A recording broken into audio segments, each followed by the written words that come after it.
Guys, it's time for our first What Would Jen Do with our images from inside the Kindred Presets Facebook community, and I am so excited.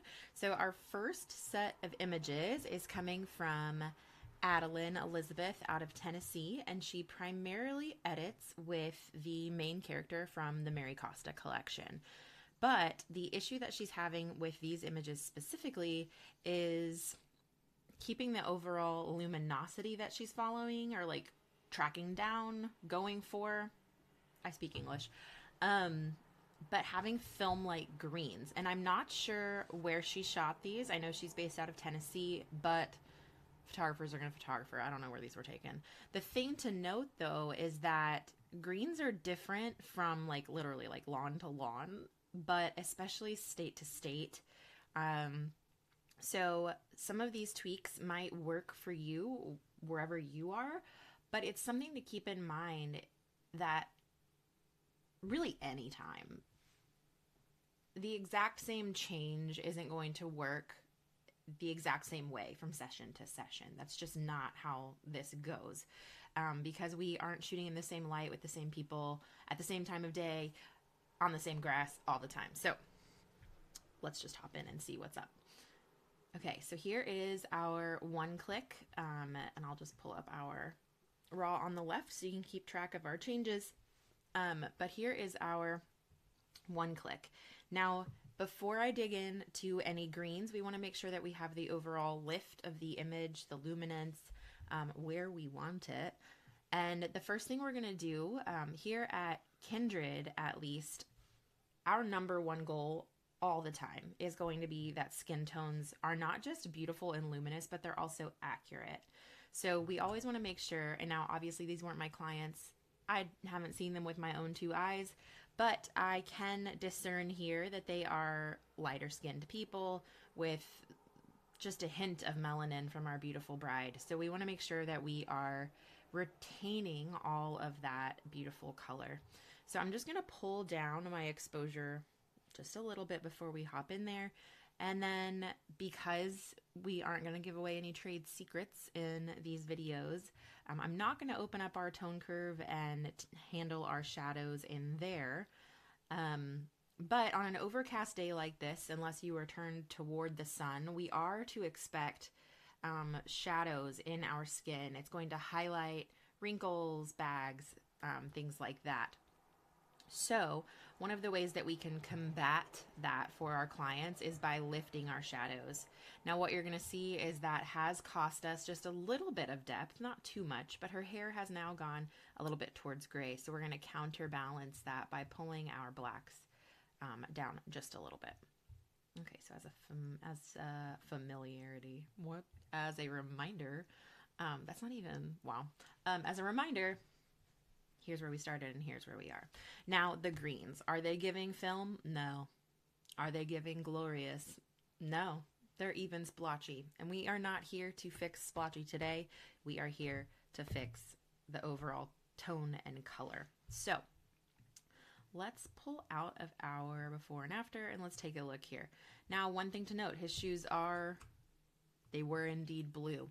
So we want to keep that in mind and we're going to pull back.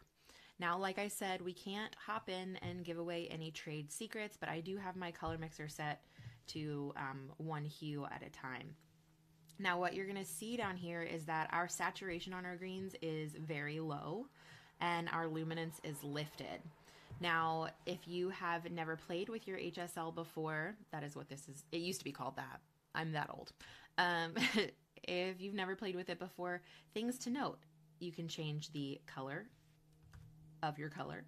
You can change the saturation of your color and also the luminance. Now, luminance is where a lot of people sleep on how it can affect the color that you're working with. Luminance is what happens when you push light through a color. So I'm looking out my window right now and I see beautiful spring trees And I see leaves that have no sun passing through them, so a very low amount of luminance. And I see leaves that are being blasted through with sun, so those are going to be at your 100% luminance. And as I'm looking out this window, I can slide here and see this exact same change on my screen that I can see in this tree that is very much the evidence of how this works. Sorry if you just heard the school bus drive by. Actually, I'm not sorry at all, because life is lifing. Okay, so with that in mind, I want you to look outside. Can you see luminance in action? And if not, next time you step outside and the sun is available, grab something that can act as a semi-translucent situation, like a piece of paper, a piece of clothing, a fucking leaf, and look at how the light can shine through it when in direct light and when blocked, and how those things are different. That is how luminance works. So one of the ways that we are going to get a film-like green is going to be that we are paying attention to our luminance as well as our saturation and our hue. And now, depending on your favorite film stock and the way that if you're not a film shooter, the way that the people who you follow who do shoot film communicate with their lab, greens can mean a million things. Green is not dictated by one film stock. It's actually dictated by the way you shoot and the way you've told your lab to process the film that you have chosen. That said, in the fine art, luxury, wedding world, the film expectation is that they're going to be true to life, but lean a little bit more towards aqua. And so that is what we have here. Now, that said, what we're missing here is presence. So I want to try pulling up our saturation and pulling down our luminance. And now that we've got our luminance down, I'm actually going to pull the saturation back as well.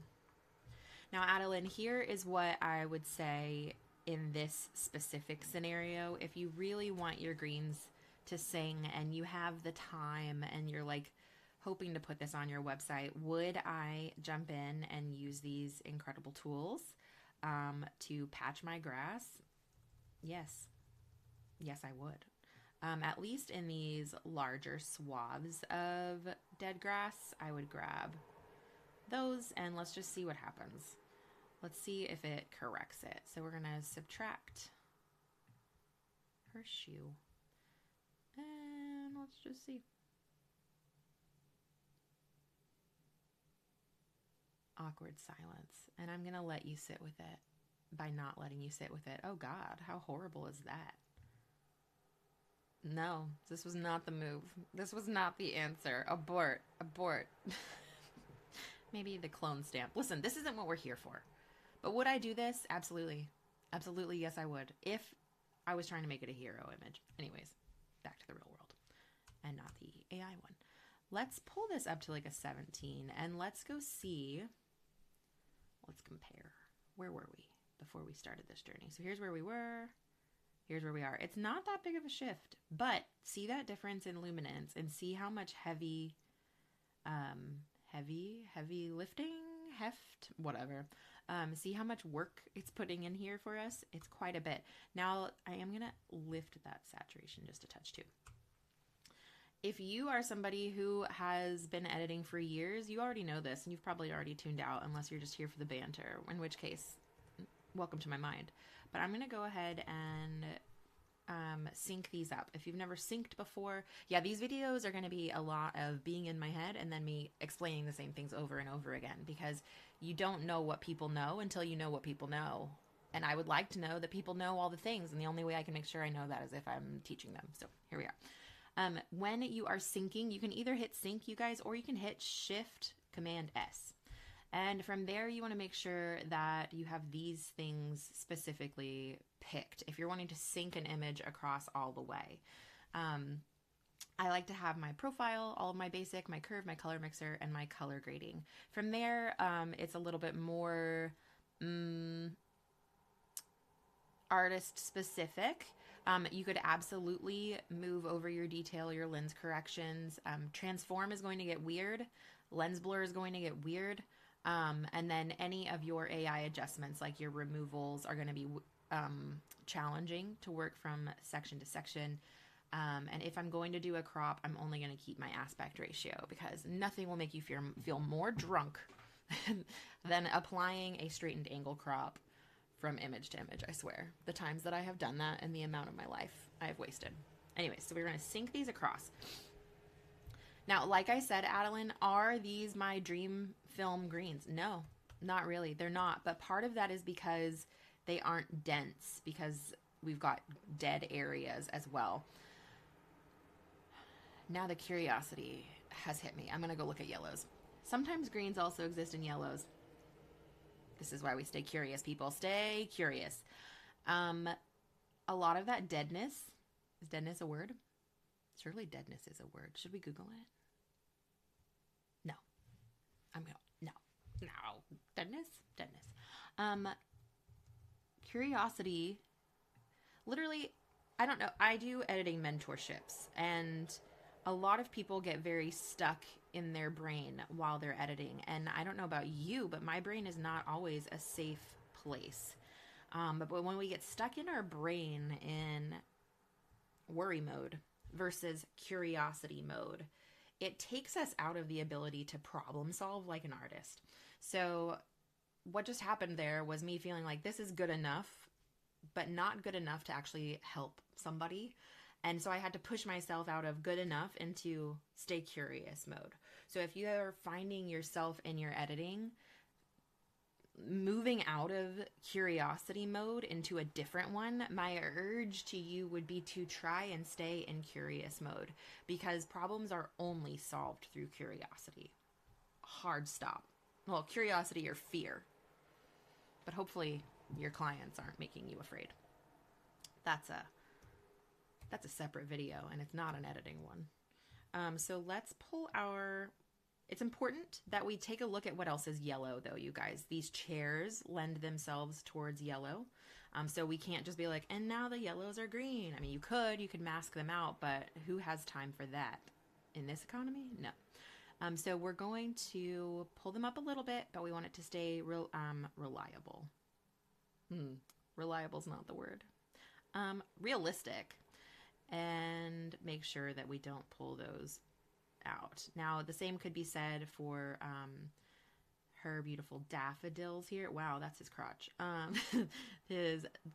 He doesn't even have daffodils. Her daffodils here, look at how we've already made change to those stems as well. This is definitely more of a film-like version. So let's pull some luminance down here as well. And you guys, whenever I say stay curious, inside Lightroom, stay curious means being a crazy person. It means going to the club with your sliders, because what's the worst that happens? You hate it and you hit Command Z. Like, don't be afraid of your sliders. Literally, if we weren't meant to have the ability to push them to the limit, then they wouldn't allow us to go to -100. Like, if the nuclear codes were going to be activated by us and our curiosity in Lightroom, then they wouldn't allow us to push them this far, right? So don't be afraid. Now, what we see here is that luminance down at a -100 is bananas. But does it look like the grass is healthier and more dense and a little bit more film-like? Absolutely. Are we crazy? Yes. Are we going to leave luminance at a -100? No. So let's just slow roll it back until it starts to feel like the grass was healthier and our tones are a little bit more film-like. So yeah, like a -50. And I'm not mad about it. Now, what you're going to see here is I'm going to apply this across all the edits, and it might go well. It also might be horrible. But for the sake of this video, I am fine to take that risk. So now we're actually going to sync this up. So Shift Command S. Pro tip, if you also want to try and match the exposures, Shift Option Command M. And it will match exposures across. Now, if you were paying attention, you saw this one go dark, which means it hates flat lays as much as the rest of us. Okay. Wow. So Control M hated this. It hated that we did this to this. And this looks bananas. So we're going to backtrack and we're going to work backwards from here. I could start the edit over at scratch, But considering we are going on an educational journey together today, I'm going to keep life difficult for myself so that we can all learn together. It's fine, whatever. Okay, so here we have an image that was shot in similar light. It does look like, Adelyn, that you turned this couple. They're facing a different direction. In fact, I would say that these chairs are probably over your left shoulder. I don't know where you are, but that just feels accurate. Anyway, so let's slightly pull down our white balance, and then we're going to head to the same problem solver down here, which is going to be our yellows and our greens. So staying curious, what's yellow in here? Oh my God, like a lot. And let's see, green. Less. How many of you are trying to change your greens, but your greens are yellow and you're not even curious about it? You're welcome. Okay, so let's see. So now that we know that the majority of this image is yellow, we're going to lift yellow closer to the green blue than to the orange. Like, what is this? 2015? No. So we're going to pull this up, and then we're going to pull our saturation down, which feels counterintuitive, but remember, we are going to level out our saturation changes with luminance support. Now, because we do have some green in here, we are still going to take it to task, and we're going to see if lifting or lowering the luminance of green helps our yellow at all. And I think it did. This is crazy. This looks like one of those weird, not weird, I have one in here somewhere. Those calico notebooks, but green. The ones that Harriet the Spy used. Also, thank you, Harriet, for introducing me to tomato sandwiches with mayonnaise. Because that is not something people did in Texas growing up. But I did it. And now I do it as an adult. And you are welcome if you are just now finding out about it too. Okay. Film light greens, check. Gorgeous skin tones, check, check. Not zooming in on his crotch again, check. Okay. Oh, hello, another gorgeous human. So, again, syncing these up was a big fat failure. That's going to happen to you sometimes, and that's okay. But let's see if we go back to not matching the total exposure. That was that was the bad decision. And you know what? I don't know why I haven't had them in full the whole time. So, like I said, from jump, we are going to lower our exposure or lift it until her skin tone feels right. Now, she has more melanin to her skin. She is going to need us to make sure we are honoring that. And one way we can do that is by pulling down our shadows just a little bit as well. And then we're going to balance out our white balance a little bit. I'm going to give us a little bit of pink here. I think 5 is too much, but let's go 3. Okay. Did we go too far? I always push it a little too far. No, I'm not talking about the editing. Okay. Perfect. Now greens. Do they look like film? That is the problem we are here to solve. I don't know if I said that in the beginning, just in case I didn't. The problem that Adelyn is trying to solve here is film light greens. So yeah, there is green in this. Hello, UPS man. There is green in here, but there's a whole lot more yellow. But we already know that we can affect change with small actions. And again, I'm not talking just about the editing here. Let's pull down our saturation and see. Adelyn, I need to know, where were you, girl? Because their whole life is yellow down there. I feel like I want to keep the luminance deep, but in this image specifically, it is just not looking realistic. And when something doesn't look realistic, it doesn't look like film. Because film has this ability, for those of you who do not know, film is, its superpower is that it gives you a full color range from true white to true black. And that's why when you're looking at a beautifully exposed film image, you feel like you can jump into it, you can hold it, you can feel it. It's because your brain has been given the full spectrum of color. Now, when we push a digital file past where it was meant to go, we would never do this. But this doesn't look real, right? So if it doesn't look real, it doesn't look like film. Hard stop. Now we can pull these colors more towards a filmy green, and we can pull the saturation down a little bit. And I feel like the answer here is going to be to pull our actual green tones back up. And maybe like not a 78, good Lord, 15 would be good. And now that we have our yellows dialed in, let's give a little bit of support from green. And we are so much closer. I wouldn't say that it is perfect, but I would say that it's very close. Pro tip, you guys, if you're ever feeling like your greens are not singing the way that you want them to, we have to think across. We have to think across the color wheel. And you're going to find your green is across from your reds and your pinks. I will show you this on your color wheel. Oh, whoops. So, well, not directly across, but film light greens are going to live in this area of your color wheel, right? So across from that are where your reds and your pinks begin to work together or against you. If you feel like your greens aren't singing, sometimes, not every time, you just need your lips of your client to show up more. Now, her lips are not non-existent, which happens a lot with blonde white women. I'm a white woman, I can say this. I'm not blonde, so I guess I can't say it all the way. But blonde white women, especially, their lips disappear. So we want to make sure that our lips stay evident, and that's also going to help with our greens because we have a counterbalance. We have a counterweight to that hue. So let's see, do you exist? Not in pink, mostly red. Stay curious. Yeah, she's all red. So we might even pull this up even further and pull it this way. Okay, now that our reds are here and her lips are alive, do you see? Do you see what's happening with green? Let me remove my face and I'll move it up. Here's where we were before we messed with red. The greens look fine. Here's where we are now that her lips are there. Do you guys see that? It's okay if I'm the only one that sees it. I fully accept that I am an editing weirdo. That's how I got this job. Well, I created this job. That's why I'm here. Whatever. Here's where we were. Here's where we are.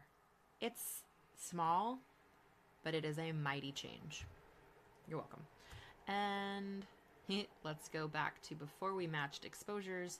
And now here's the thing, you guys, when we are working with humans and then details, I'm getting the vibe that this was a styled shoot, which is awesome. We're going to pull in one of our ones with skin, with people in it, to make sure that our contrasts and our greens match. Now that said, these greens look freaking great. So that synchronize all situation from the previous time we did that worked here. Adelyn. So there you go. Love this. The greens look fantastic. Very Kodak Portrait 400, maybe even 800. And let's see, we're going to not do our match total exposures. And here our greens have just taken on a little bit of a neon. So, but we have a different type of foliage. Grass is different from a botanical plant. So you can't just treat them the same, but let's see. So yes, green is greening and yellow is yellowing, but not as much as the grass was. So that's very interesting. I think our luminance is a little too deep here, especially on the floral. You guys, one of the biggest game changers you can ever work into your workflow as a photographer if you are looking to level up, especially in the wedding industry, is paying close attention to the artistry of floral design. Florists literally break their backs to make our clients' dreams come true. And if you are only paying attention to what suits you when you are editing photos of their work, you're leaving a lot on the table. So pay attention. So in this scenario, yes, I could just push yellow and make sure the greens are what I want. But look what happened to these roses. Look what happened to, look what was sacrificed in order for that to happen.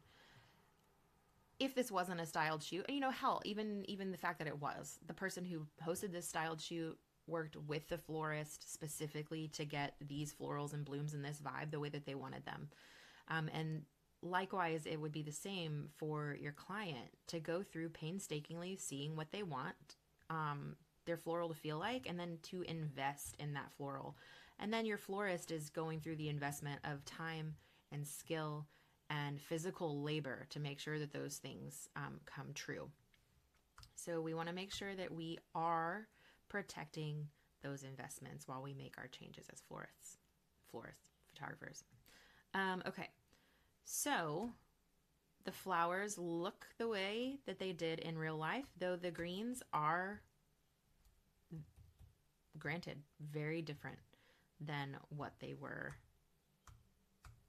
but not a departure. So this works. Now her skin, who is this? Is this a white person? I was treating it like this was her or her, but this is a different dress. This might even be a completely different day, and that is probably a white person. It's hard to, no, that's a white person. There's blue undertones. So we need to actually warm this up a touch. Put in a little bit of pink, and let's pull down our highlights just a little bit for the dress. And now that I did that, I'm going to come back. And there we go. Okay, Adelyn, because you own the tool that we were using, I am going to email you back these D&Gs so that you can use them in your own workflow. Thanks for trusting me to help you and letting me go on a journey with my thought processes. And I hope you have a beautiful weekend. How do I turn this off? I don't know.